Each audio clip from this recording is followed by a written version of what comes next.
Well, the opposition to Donald Trump running right now on two parallel tracks, right along with that Trump train. Now, on one hand, you've got conservatives, some religious types, some grassroots opponents, and then the establishment themselves, by the way, and they just don't find Donald Trump to be their cup of tea.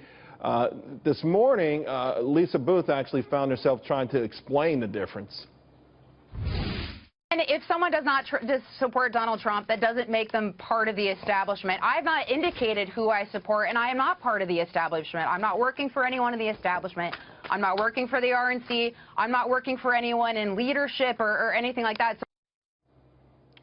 So are these conservatives actually in the Republican Party doing the work of the GOP establishment? Joining me now, Lisa Boothe, Katrina, Pierson, Fred Barnes, and Christian Whiton. Lisa, you were so adamant this morning. You hated being called part of the establishment. I think people are sort of conflating the two. There are two sort of camps that are opposed to Donald Trump. One are diehard conservatives and religious types who just say he's not their cup of tea. But they both get painted with the same brush by Trump supporters, right?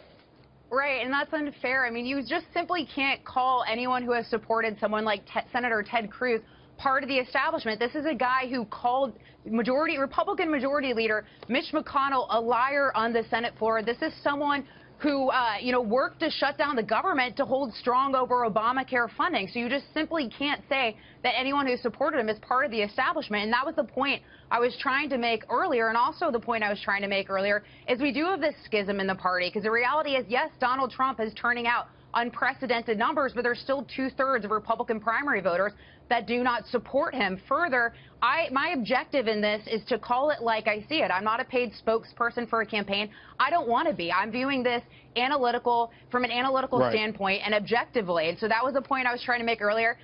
Stuart and I had a fun dialogue and a fun conversation, but those were the points I was trying to make. The point is, it has not necessarily been so much fun. I'm watching lifelong friends who were fighting the conservative fight a year ago, now at each other's throats. Katrina, you know what I'm talking about.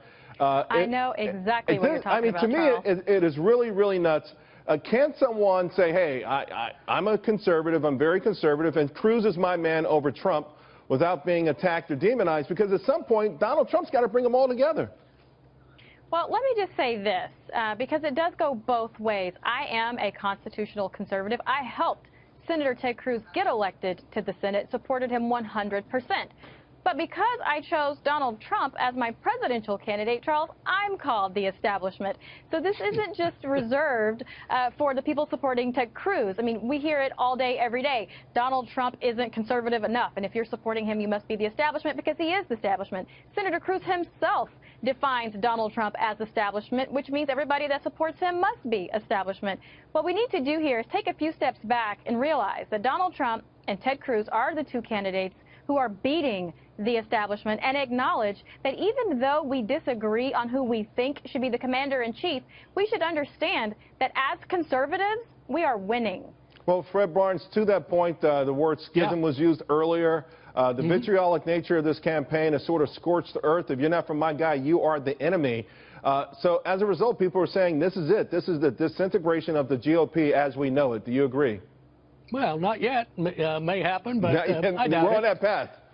I don't think that's going to happen. But look, this whole question of whether there are attacks on Donald Trump from different sources, of course there are. You have a lot of rich Republicans who are supporting super PACs that have been attacking Trump. Then you have Mitt Romney. Then you have some conservatives attacking him. The test is going to be the state of Florida. We're going to know on March 15th, because that's where millions of dollars have been spent just attacking Donald Trump. And if he wins there handily, we'll know the attacks didn't work, and Trump is an even stronger candidate than many thought. Christian, I'm not so sure that the other essential debate here, the argument or the fight within the Big Ten, if you will be resolved on Tuesday. And that's, again, the conservatives who feel like that it's just Donald Trump is not necessarily their guy.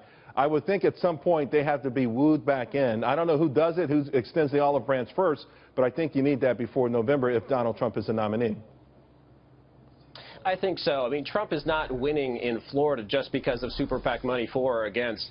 I mean, the money spent against him has been feckless and ineffective elsewhere. Mitt Romney's sort of backdoor endorsement of Rubio in a robocall had no effect at all in the places where it took place. Right. Trump is winning in Florida because the conservative vote is split between Cruz and Rubio. If you go head-to-head, Cruz versus Trump, Cruz actually wins in polls, and Trump incidentally would lose to Hillary Clinton. That Cruz is making, and that's the argument that very conservatives are making.